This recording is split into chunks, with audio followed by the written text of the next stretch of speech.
Hello दोस्तों, आज की वीडियो में आप लोगों का बहुत बहुत स्वागत है।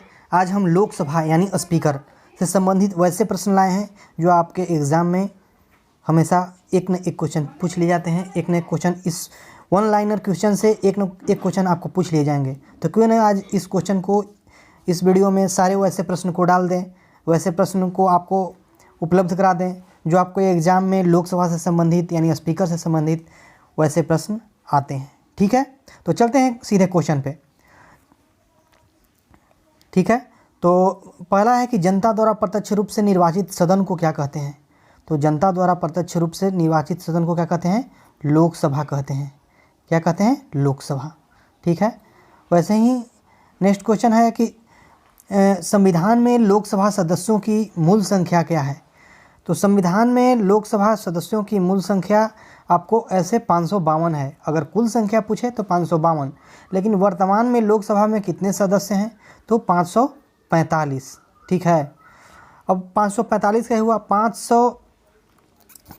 530 जो हैं, 530 जो राज्यों से प्रतिनिधित्व किया जाते हैं, और 20 ऐसे हैं जो केंद्र शासित प्रदेश से प्रतिनिधित्व किए जाते हैं, केंद्र शासित, और 2 जो हैं वो राष्ट्रपति एंग्लो इंडियन द्वारा नियुक्त कराते हैं। ठीक है, तो आपको 545 हो गया। तो आप ध्यान में रखेंगे 2 एंग्लो इंडियन से, 20 जो हैं से आपको केंद्र शासित प्रदेश से, और 530 राज्यों से। ठीक है, देखिए आपको यहाँ पर क्वेश्चन आ गया कि राष्ट्रपति आंग्ल भारतीय समुदाय के कितने प्रतिनिधियों को लोकसभा में नामित कर सकता है। तो आपको आंसर 2 है, ये आपको अभी बताएं। फिर उसके बाद आपका क्वेश्चन है कि लोकसभा में किस आधार पर सीटें आवंटित होती है। तो लोकसभा में आपको सीटें जो है से जनसंख्या के आधार पर आवंटित होती है। ठीक है, उसके बाद हम नेक्स्ट क्वेश्चन चलेंगे। वर्तमान में लोकसभा में प्रत्येक राज्य के लिए स्थानों का आवंटन किस पर आधारित है। वर्तमान में लोकसभा में प्रत्येक राज्य के लिए स्थानों का आवंटन किस पर आधारित है। ठीक है, तो आपको ये जो है 1971 की जनगणना के अनुसार जो है लोकसभा में प्रत्येक राज्य में सीटों को आवंटन किया गया है 1971 की जनगणना के अनुसार। फिर है उसके बाद कौन सी लोकसभा के चुनाव 4 चरणों में हुई। तो 14वीं लोकसभा के चुनाव जो है 4 चरणों में हुई। आपको पूछ देगा क्वेश्चन कि कौन सी लोकसभा के चुनाव 4 चरणों में हुई, तो याद रखना है 14वीं लोकसभा के चुनाव 4 चरणों में हुई। ठीक है, उसके बाद नेक्स्ट क्वेश्चन चलेंगे। लोकसभा का सदस्य बनने के लिए न्यूनतम आयु कितनी होनी चाहिए। तो लोकसभा का सदस्य बनने के लिए न्यूनतम आयु जो है 25 वर्ष होनी चाहिए, 25 वर्ष। उसके बाद है क्वेश्चन है कि कौन सा राज्य सबसे अधिक प्रतिनिधि लोकसभा में भेजता है। तो उत्तर प्रदेश। इसका आंसर क्या होगा? उत्तर प्रदेश यानी यूपी। यूपी जो है 80 सीटें लोकसभा से आती है। उसके बाद महाराष्ट्र से आता है, कितना? महाराष्ट्र 48। वैसे बिहार से देखेंगे तो कितना? तो बिहार से 40 लोकसभा से सीटें आती है। ठीक है, उसके बाद है उत्तर प्रदेश के बाद सबसे अधिक संसदीय क्षेत्र। तो देखिए आपको क्वेश्चन दिया हुआ है, उत्तर प्रदेश से सबसे अधिक संसदीय क्षेत्र जो है उत्तर प्रदेश के बाद महाराष्ट्र। अभी बताए थे। किस राज्य में लोकसभा के सदस्यों की संख्या सबसे कम है। तो सबसे कम है नागालैंड, सिक्किम और मिजोरम। यहाँ पर एक एक सीट है, ये तीनों जगह एक एक सीट का आवंटन किया गया है। ठीक है, लोकसभा के। फिर है कि लोकसभा के नेता कौन होता है। तो लोकसभा के नेता जो है से प्रधानमंत्री होते हैं। कौन? प्रधानमंत्री, जो हमारे अभी नरेंद्र मोदी जी हैं, लोकसभा के नेता यानी अध्यक्ष। लोकसभा के नेता कौन होता है। तो लोकसभा के अध्यक्ष कौन होता है? अध्यक्ष होता है। उसके बाद है क्वेश्चन आपको कि भूतपूर्व सांसद सदस्यों को पेंशन व्यवस्था कब से लागू की। तो भूतपूर्व सांसद को सदस्यों की पेंशन व्यवस्था 1976 ईस्वी से लागू किया गया। उसके बाद है लोकसभा में कम से कम कितने सत्र जरूरी होते हैं। तो वर्ष में 2 बार सत्र जरूरी होते हैं। लोकसभा में कितने सत्र जरूरी होते हैं। तो वर्ष में 2 बार। ठीक है, उसके बाद है कि लोकसभा को कौन भंग कर सकता है। तो लोकसभा को जो है लोकसभा को भंग कर सकता है राष्ट्रपति। कौन भंग कर सकते हैं? राष्ट्रपति। किसके सहयोग पर? प्रधानमंत्री की सलाह पर। फिर है उसके बाद क्वेश्चन वित्तीय बिल कहाँ से पास हो सकता है। तो लोकसभा से। कहाँ से? लोकसभा से। उसके बाद है अविश्वास प्रस्ताव किस सदन में लाया जाता है। तो अविश्वास प्रस्ताव जो है से लोकसभा में लाया जाता है। फिर बजट किसके द्वारा पारित किया जाता है? तो बजट लोकसभा द्वारा पारित किया जाता है। किसके द्वारा पारित किया जाता है? लोकसभा द्वारा पारित किया जाता है। उसके बाद है लोकसभा के सदस्यों की निर्योग्यता से संबंधित प्रश्नों का निर्णय कौन कर सकता है? तो उसका निर्णय कौन कर सकता है? तो लोकसभा के अध्यक्ष कर सकता है। अस्थायी अध्यक्ष यानी अस्थायी लोकसभा के अध्यक्ष को क्या कहते हैं? तो प्रोटेम स्पीकर कहते हैं। क्या कहते हैं?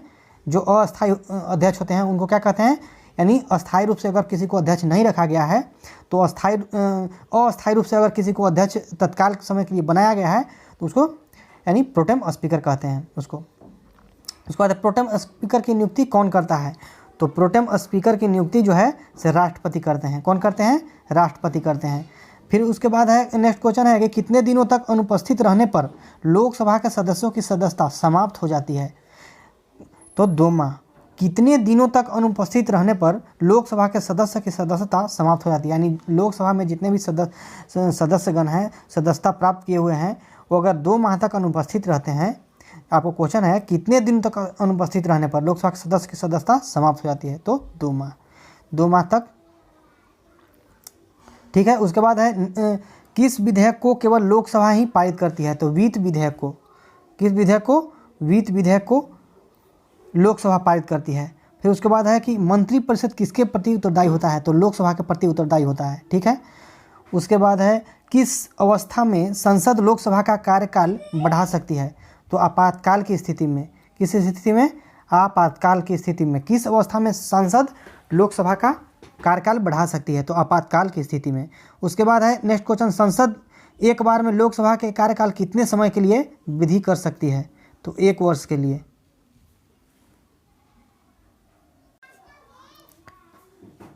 नेक्स्ट क्वेश्चन चलेंगे।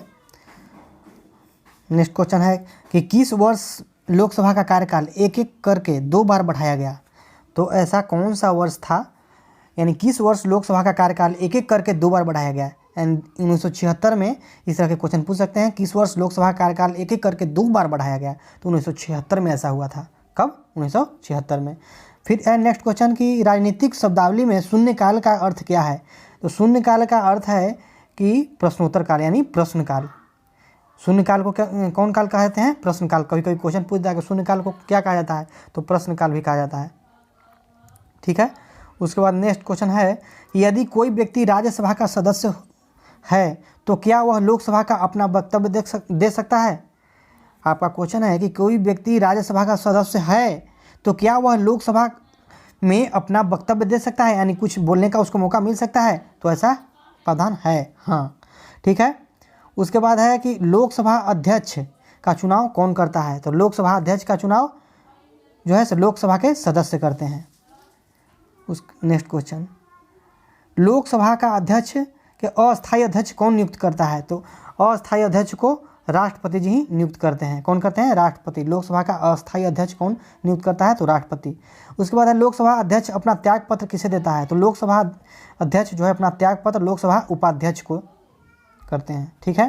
त्याग पत्र। उसके बाद नेक्स्ट क्वेश्चन है निर्णायक मत देने का अधिकार किसको है? तो निर्णायक मत देने का अधिकार लोकसभा अध्यक्ष को है। किसको है? लोकसभा अध्यक्ष को।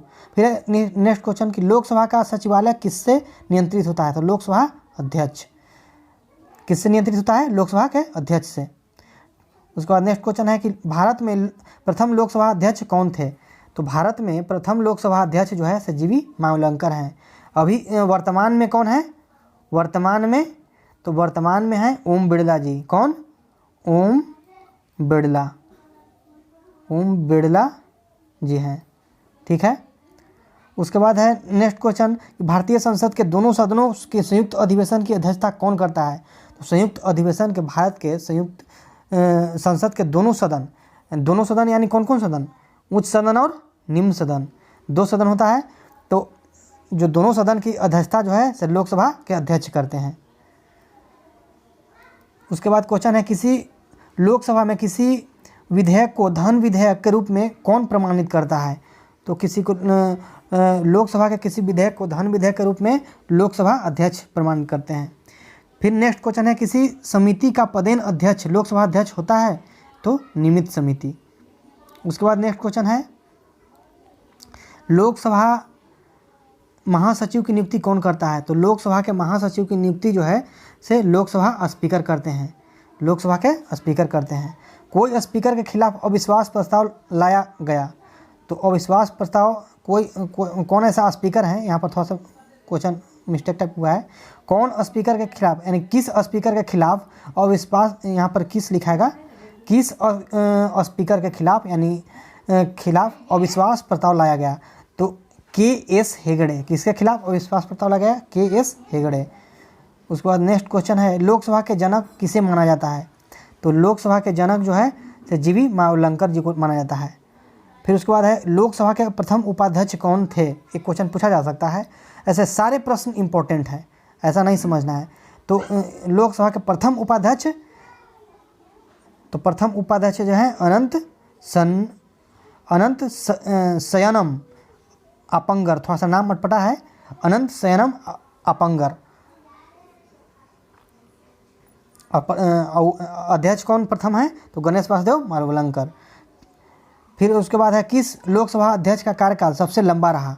पूछ सकता है कि किस लोकसभा अध्यक्ष का कार्यकाल सबसे लंबा रहा? तो किसका रहा? बलराम जाखड़। कौन? बलराम जाखड़।